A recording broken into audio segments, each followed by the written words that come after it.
Di situ ada mikrofon, speaker, ada amplifier. Nah, setidaknya ada 3 komponen tersebut.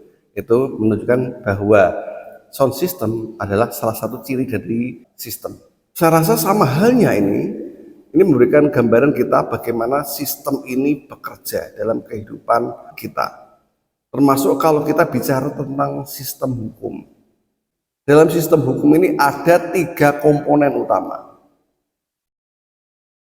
Yang pertama, legal substance.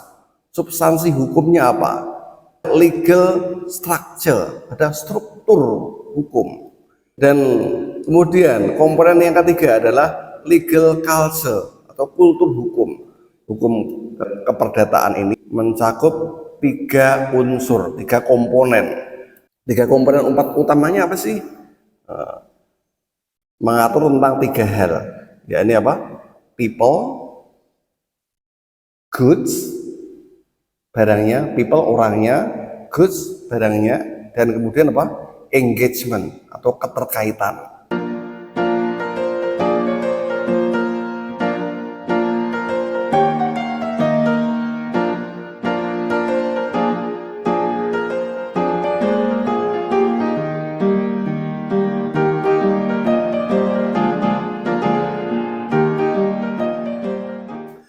Bismillahirrahmanirrahim. Assalamualaikum warahmatullahi wabarakatuh. Selamat datang kembali di Pak Iwan Channel. Kita masih dalam lingkup pembicaraan tentang hukum perdata, dan pokok bahasan kita kali ini kita mau ngomongin tentang sistem hukum perdata atau keterkaitan antara komponen-komponen dalam sistem hukum perdata. Ya, terkait dengan sistem ini, untuk memberikan kemudahan pemahaman, saya memberikan contoh yang ada dalam kehidupan kita sehari-hari. Kita pasti pernah mendengar dan tahu seluk-beluk tentang sound system. Ya, coba bayangkan bagaimana sound system ini, komponen-komponennya terdiri dari apa saja, dan bagaimana sound system ini bekerja. Dan kita lihat juga tentang definisi sistem. Dalam mendefinisikan tentang sistem, setidaknya ada 3 ciri utama dari sebuah sistem. Silahkan Anda bayangkan ya tentang sound system, dan Anda cocokkan tentang ciri-cirinya. Ciri yang pertama dari sistem adalah terdiri dari lebih dari 1 komponen. Jadi komponennya, unsur-unsurnya ini lebih dari 1, 2 atau 3, gitu. Nah, kalau di sound system bagaimana? Ya, di situ ada komponen mikrofon, di situ ada komponen speaker, ada komponen amplifier. Nah, setidaknya ada 3 komponen tersebut. Itu menunjukkan bahwa sound system adalah salah satu ciri dari sistem. Ciri yang berikutnya adalah antar komponen dalam sebuah sistem ini terkoneksi satu sama lain. Dari masing-masing komponen ini connected, terkoneksi satu sama lain. Nah, kita lihat bahwa antara amplifier dengan speaker, amplifier dengan mikrofon ini terhubung atau tidak? Ya, terhubung ya. Bisa dihubungkan dengan apa? Oh ya, dengan kabel. Zaman sekarang wah sudah minim kabel. Oke, pakai jaringan yang wireless. Nah, ini menunjukkan adanya relasi antar komponen yang terhubung satu sama lain, terkoneksi satu sama lain. Dan ciri yang ketiga dari sebuah sistem adalah keterhubungan antar komponen tersebut ini bertujuan untuk mencapai tujuan yang diinginkan. Jadi ada arah mengapa mekanisme keterhubungan ini terjadi, pasti ada tujuan yang ingin dicapai, ada target yang ingin dicapai dalam sebuah sistem. Demikian juga dalam sound system, Tujuannya apa sound system? Ya, mengeraskan suara. Semakin lebih canggih lagi, melembutkan suara. Memberikan cara agar suara lebih enak didengar. Nah, ini tujuan-tujuan dari dibuatnya sound system. Nah, saya rasa sama halnya ini memberikan gambaran kita bagaimana sistem ini bekerja dalam kehidupan kita. Termasuk kalau kita bicara tentang sistem hukum. Kalau kita bicara tentang sistem hukum, pasti dalam sistem hukum ini terdiri dari lebih dari satu komponen. Itu ciri yang pertama ya. Kemudian ciri yang kedua, antar komponen tadi terkoneksi satu sama lain, terhubung, connected. Yang ketiga, terkoneksinya antar komponen ini mencapai tujuan yang diinginkan. Ya, demikian juga dengan hukum. Nah, hukum menurut Lawrence Meyer Friedman tentang komponen-komponen dalam legal system, dalam sistem hukum ini setidaknya dalam sistem hukum ini ada 3 komponen utama. Yang pertama, legal substance. Substansi hukumnya apa? Dalam hal ini yang dimaksud dengan legal substance adalah norma-normanya. Nah, norma-norma hukum atau aturan-aturan hukum ini bisa kita peroleh dalam regulasi maupun jurisprudensi. Ya, atau dalam hukum perdata nanti ada perjanjian atau agreement. Ini norma-norma hukum, aturan-aturan hukum. Kemudian yang kedua ada legal structure, ada struktur hukum. Nah, di mana dalam norma-norma hukum ini akan mati, tidak bergerak kalau tidak ada aparat hukum yang menegakkannya. Yang dimaksud dengan legal structure ini adalah aparatur penegak hukum. Nah, dalam konteks ini, kalau kita dalam praktek di dunia praktek hukum, kita mengenal adanya aparat penegak hukum. Di situ ada polisi, ada jaksa, dan kemudian ada hakim. Ini dan kemudian komponen yang ketiga adalah legal culture atau kultur hukum, di mana di situ ada kebiasaan-kebiasaan masyarakat dalam merespon bekerjanya hukum yang dilakukan oleh legal structure tadi. Hukum norma ini dikerjakan oleh legal structure, oleh polisi, jaksa, hakim dalam menegakkan hukum. Nah, penegakan hukum oleh hakim, polisi, dan jaksa ini bagaimana responnya masyarakat? Apakah mereka tunduk patuh pada aturan hukum yang telah ditetapkan dalam aturan-aturan norma tadi, atau mereka abai, tidak patuh, membangkang, dan seterusnya. Nah, jadi ada konektivitas antar komponen-komponen dalam sistem hukum. Terkoneksinya komponen-komponen dalam sistem hukum ini tentu ingin mencapai target tujuan hukum yang diinginkan, tujuan hukum yang ingin dicanangkan. Apa sih tujuan dibuatnya hukum? Masih ingat? Ya, tujuan dibuatnya hukum adalah mencapai keadilan, mencapai kesejahteraan, mencapai ketertiban, mendapatkan kepastian hukum. Itu salah satu beberapa tujuan dari dibuatnya hukum. Jadi keterkaitan antar komponen dalam sistem hukum ini digunakan untuk mencapai tujuan-tujuan hukum tadi, keadilan, kesejahteraan, kepastian, ketertiban. Sama halnya dengan sound system. Untuk apa sound system dibuat? Untuk agar suaranya dapat didengar atau lebih enak didengar. Nah, itu tujuan dari dibuatnya sistem, sound system dan juga sistem hukum. Pembahasan sistem hukum ini masih dalam tataran hukum. Kita belum membahasnya dalam koridor hukum perdata. Ya, dalam hukum perdata ini bagaimana sih? Kita fokus ke arah norma atau pembentukan aturan hukum perdata ya. Nah, dalam pembentukan aturan hukum perdata ini setidaknya masalah-masalah keperdataan, kalau kita lihat pendefinisian masalah keperdataan kemarin, ya ini apa? Hukum keperdataan ini mencakup 3 unsur, 3 komponen utama. 3 komponen utamanya apa sih? Mengatur tentang 3 hal. Ya ini apa? People,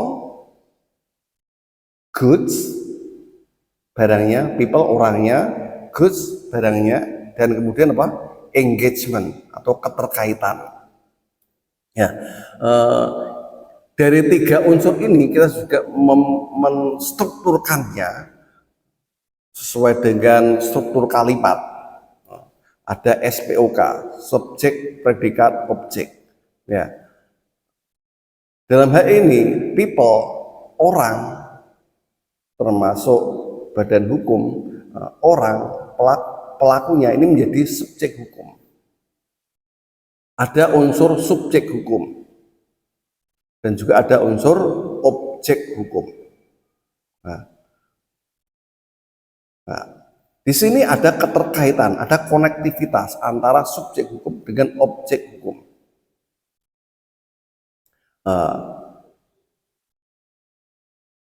Ya, juga nanti ada koneksi antara subjek hukum dengan sesama subjek hukum dalam membentuk engagement atau membentuk perikatan. Nah, mereka bisa membentuk perjanjian kerjasama, mereka bisa transaksi jual beli, sewa menyewa, pinjam meminjam, barter, hingga perjanjian yang lebih kompleks, ada perjanjian kredit, franchise, leasing, fidusia, dan seterusnya. Ya, lebih konkret lagi kita melihatnya dalam sebuah transaksi, misalnya transaksi jual beli. Ya, perlu diingat dalam transaksi jual beli ini termasuk peristiwa hukum, Transaksi jual beli ini keseharian kita ya, dalam kehidupan kita sehari-hari kita pasti melakukan transaksi seperti ini, transaksi keperdataan, jual beli. Salah satu contoh yang paling familiar dalam kehidupan kita adalah peristiwa jual beli. Setiap orang melakukan transaksi jual beli, entah untuk kegiatan konsumsi, produksi, dan seterusnya. Untuk konsumsi misalnya kita pergi memakai kendaraan, membutuhkan bensin, kita beli bensin. Ada relasi keperdataan di situ. Membelinya bensin berarti kita punya posisi sebagai people, sebagai pembeli yang berinteraksi, bertransaksi dengan penjual bensin. Ya, dalam relasi ini ada keterkaitan. Tidak hanya keterkaitan dengan saya selaku pembeli dengan bensin yang saya beli. Keterkaitannya apa sih? Keterkaitannya dengan barang yang saya beli, atau objek atau goods. Goods ini menjadi objek perjanjian ya. Kalau saya people menjadi subjek perjanjian. Antara subjek dengan objek mempunyai relasi keperdataan. Di mana relasinya apa? Relasinya apa? Saya sebagai subjek punya hak untuk menikmati objek yang saya miliki. Saya punya hak untuk menikmati bensin yang saya beli. Ya itu. Saya punya hak untuk membeli. Dan kemudian selain menikmati, saya sebagai subjek juga punya hak untuk melakukan transaksi atas barang yang sudah saya beli. Saya berikan contoh lain, misalnya saya membeli batik dan kemudian batik ini saya jual kembali. Berarti saya berhak untuk mentransaksikan, atau batik ini sudah berupa pakaian, saya sewakan karena batiknya mempunyai keunikan yang sangat berharga, dan saya buat baju yang langka, unik, sehingga orang tertarik untuk memakainya untuk suatu perhelatan misalnya, untuk undangan dan seterusnya. Nah, ini saya sewakan. Berarti di sini selain saya punya hak untuk menikmati, saya juga punya hak untuk mentransaksikan. Untuk mentransaksikan, ada peralihan hak keperdataan atas barang tersebut. Nah, ini menunjukkan antara relasi antara pemilik dengan objek yang dimiliki, menunjukkan relasi antara people dengan goods atau things-nya tadi. Di dalam relasi ini juga ada perikatan ternyata. Proses jual beli itu sebenarnya sendiri itu adalah sebuah perikatan, suatu perjanjian. Perjanjian itu salah satu bentuk perikatan, di mana sebagai pembeli saya juga punya kewajiban terhadap partner saya, mitra saya sebagai penjual. Kewajiban pembeli apa sih? Kalau terkait dengan bensin, saya membeli bensin, saya harus memberikan sejumlah uang seharga bensin tersebut. Kalau saya membeli batik, saya harus membayarkan sejumlah uang buat penjual batik tersebut. Nah, demikian halnya penjual. Penjual juga punya kewajiban. Kewajibannya apa sih? Menyerahkan barang. Menyerahkan barang.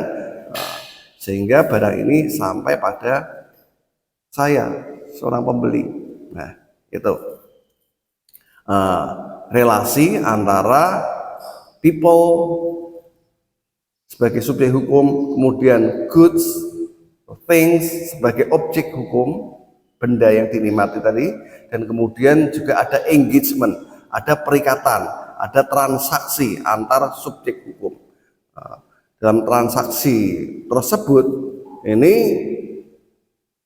ada perbuatan-perbuatan hukum yang dilakukan oleh masing-masing pihak. Kenapa perbuatan hukum ini harus dilakukan? Ini menjadi keharusan ya, karena masing-masing pihak ini mempunyai hak dan kewajiban. Antara penjual dan pembeli mempunyai hubungan hukum. Hubungan hukum antara penjual sama pembeli apa sih hubungannya? Dari hubungan penjual dan pembeli mempunyai akibat hukum berupa munculnya hak dan kewajiban. Tadi hak dari penjual apa? Mendapatkan bayaran. Hak pembeli apa? Mendapatkan barang. Ini harus dipenuhi. Nah, pemenuhan hak antar masing-masing pihak dalam hukum perdata lazim disebut sebagai prestasi. Jadi kalau ada orang berprestasi, ini sebenarnya hanya menunaikan hak orang lain, berprestasi. Tapi sebaliknya, jika tidak menunaikan kewajiban, berarti dia melakukan istilahnya wanprestasi, atau melalaikan kewajiban. Saya ada utang piutang dengan bank, saya harus melunasi tagihan kredit, angsuran kredit saya. Ketika saya tidak mampu melunasi angsuran kredit saya, maka saya dianggap wanprestasi. Dan karena itu saya bisa mendapatkan penalti berupa ganti rugi, rescheduling dan seterusnya. Nah, ini adanya hubungan-hubungan hukum dari masing-masing pihak, dan dari hubungan ini muncul hak dan kewajiban. Ada pertanyaan?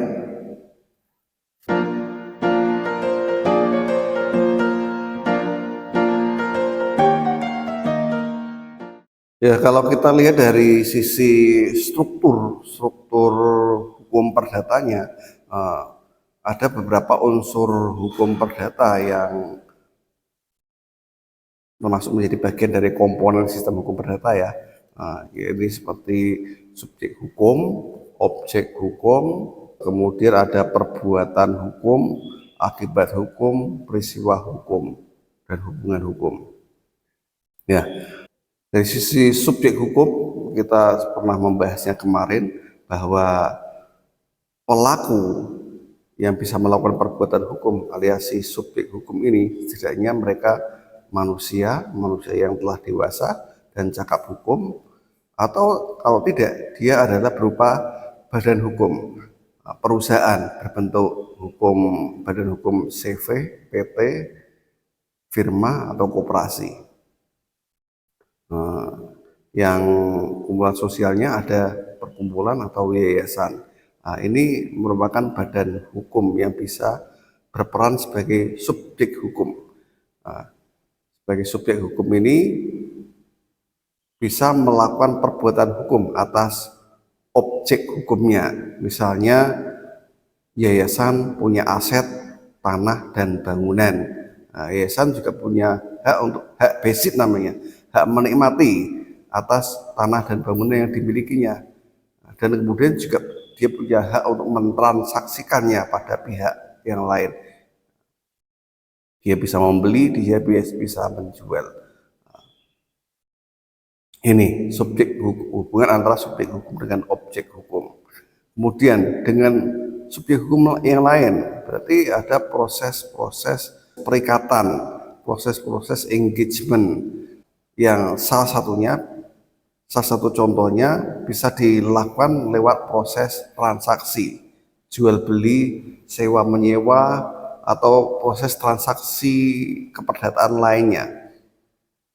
Pinjam meminjam, ada barter, tukar guling, kerjasama, kemudian ada jaminan, fidusia, hak tanggungan, dan seterusnya, atau pakai akad-akad yang berbau islami seperti yang digariskan dalam KHS, kitab hukum kompilasi atau kitab hukum ekonomi syariah, kompilasi hukum kitab hukum ekonomi syariah yang dalam KHS itu ada perjanjian seperti adanya akad wadi'ah, murabahah, mudorobah, salam, istisna, ijaroh, kafalah, wakalah, hiwalah, rohen, dan seterusnya. Nah, ini sebuah engagement di mana masing-masing pihak terikat satu sama lain, baik terikat oleh undang-undang atau terikat karena mereka melakukan perjanjian bersama. Dalam perjanjian ini tentu masing-masing pihak bisa melakukan perbuatan hukum sesuai dengan hak dan kewajibannya masing-masing. Hak dan kewajiban dalam hubungan hukum, misalnya kalau ada transaksi jual beli berarti ada hubungan hukum antara penjual dan pembeli. Antara penjual dan pembeli ini mempunyai hak dan kewajiban masing-masing. Haknya penjual mendapatkan sejumlah uang bayaran yang senilai dengan barang yang ia jual, sedangkan haknya pembeli mendapatkan barang yang ia beli. Nah, ini hak dan kewajiban yang muncul dari hubungan hukum. Nah, transaksi jual beli ini sebenarnya juga termasuk dikategorikan sebagai peristiwa hukum. Kita mungkin setiap hari melakukan peristiwa hukum dan melakukan perbuatan hukum, jual beli, sewa menyewa, order batik misalnya. Nah, ini termasuk transaksi-transaksi keperdataan yang diatur dalam hukum perdata. Nah, ini keterkaitan komponen satu dengan sama lain untuk mencapai tujuan keperdataan yang diinginkan. Tujuannya apa sih? Aktivitas keperdataan seperti jual beli, aktivitasnya apa? Tujuan yang diinginkan apa kalau dari jual beli? Penjual mendapatkan keuntungan, pembeli mendapatkan kemudahan atas barang yang dibeli, yaitu manfaatnya. Termasuk kita ngekos. Misalnya kita yang mendapatkan manfaat dari kos-kosan yang dimiliki oleh pemilik kos. Pemilik kos juga mendapatkan keuntungan dari kamar kos-kosannya, yaitu mendapatkan keuntungan. ini memperlihatkan bahwasanya manusia ini homo economicus, manusia itu makhluk ekonomi yang ingin mendapatkan keuntungan. Nah, selain itu juga manusia juga makhluk homo duplex yang saya kemukakan kemarin. Manusia sebagai homo duplex itu tidak hanya makhluk individu saja, tapi juga makhluk sosial. Nah, manusia sebagai homo duplex dan homo economicus, manusia sebagai homo duplex dan homo economicus ini menjadi kombinasi yang pas untuk melakukan aktivitas keperdataan. Nah, kalau ada pertanyaan silahkan ketik komen di bawah ini dan kita diskusikan. Terima kasih, semoga bermanfaat. Jumpa kembali di episode pertemuan mendatang. Terima kasih. Assalamualaikum warahmatullahi wabarakatuh.